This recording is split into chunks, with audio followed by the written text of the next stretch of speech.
السلام عليكم. في هذا الفيديو ان شاء الله غادي نهضروا على الدرس ديال لي نومبر غولاتيف. لي نومبر غولاتيف رياضيات السنه الثانيه اعدادي.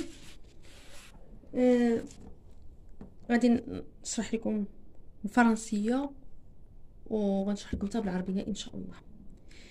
Un nombre relatif est un nombre précède d'un signe plus ou sans signe. شنو كتعني هاد الجمله؟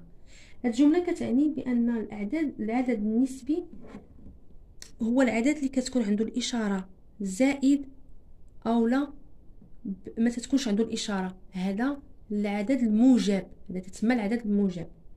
او précédé d'un signe او précédé d'un signe او précédé d'un signe moins او لا كيكون عدد سالب، يكون عدد سالب.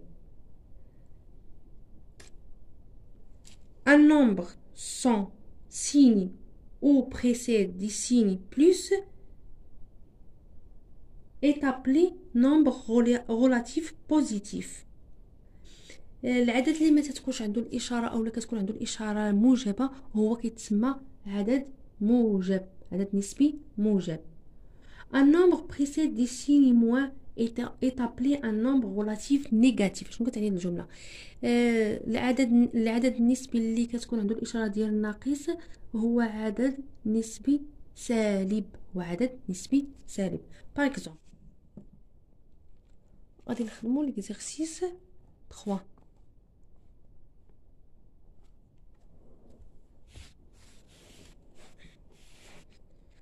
باج 15 غادي نديرو هاد التمرين باش نفهمو الجمع ديال عددين.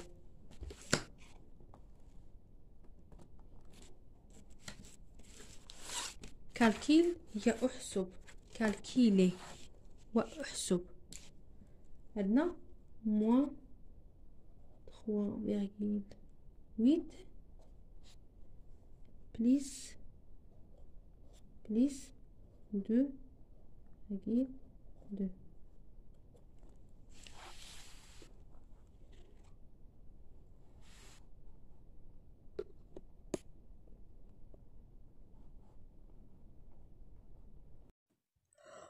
On observe que les deux nombres sont de signes contraires. Donc, on soustrait les distances à 0 et on garde le signe du terme qui a la plus grande distance à 0. يعني أن العددين بجوج لهما إشارتان مختلفتان. إذن نأخذ إشارة الحد الذي له أكبر قيمة. وهنا في هذه الحالة العدد اللي عنده أكبر قيمة هو 3.8. إذن غنحتفظوا بالإشارة ديال ناقص وغادي نقوموا بفرق العددين. غادي نديرو فرق العددين، نديرو 3.8 ناقص 2.2.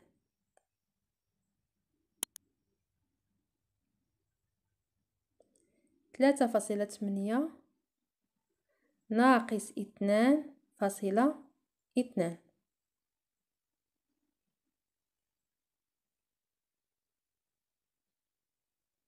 هي ناقص 1.4.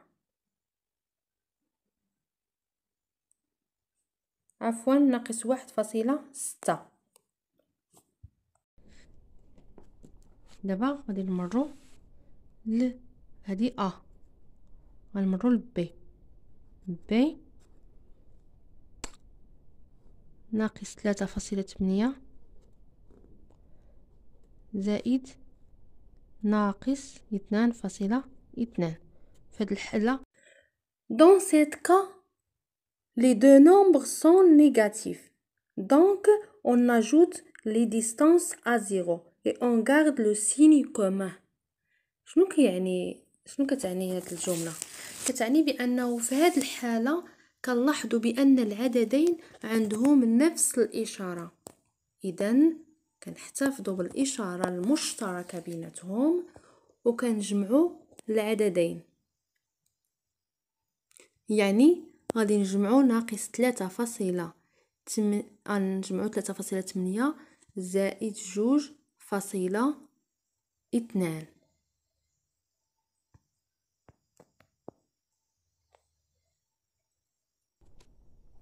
ناقص 3.8 زائد ناقص 2.2، هاد العددان اللي هما نفس الإشارة، يعني عندهم ان سين كومان، عندهم ان سين ولا ان سين كومان، وتنحتفظوا بالإشارة المشتركة بيناتهم، ومن بعد كنجمعوا هاد العددين كتساوي لنا ناقص 3.8 زائد 2.2 هي هي 6 ناقص 6.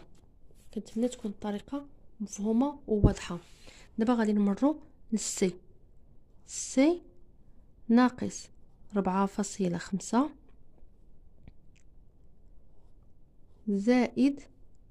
زائد 7 يساوي، هنا هاد العددان لهما إشارتان مختلفتان.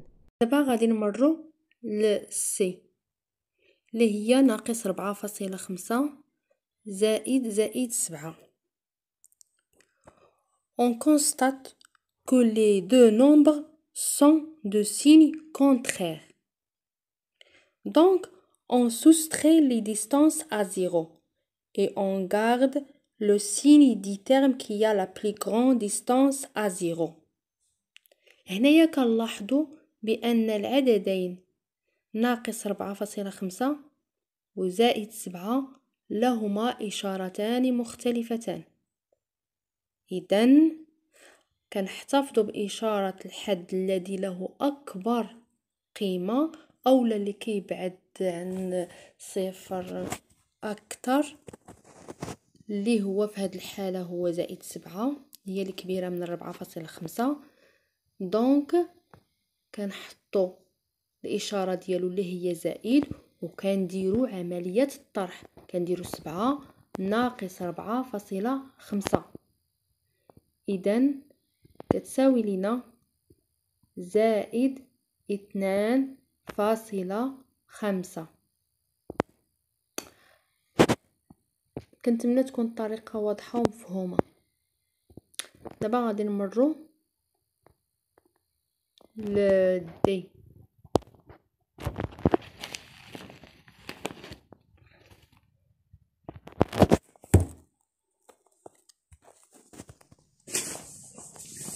دابا غادي نمروا لدي. دي ناقص 5.4 زائد 1.3.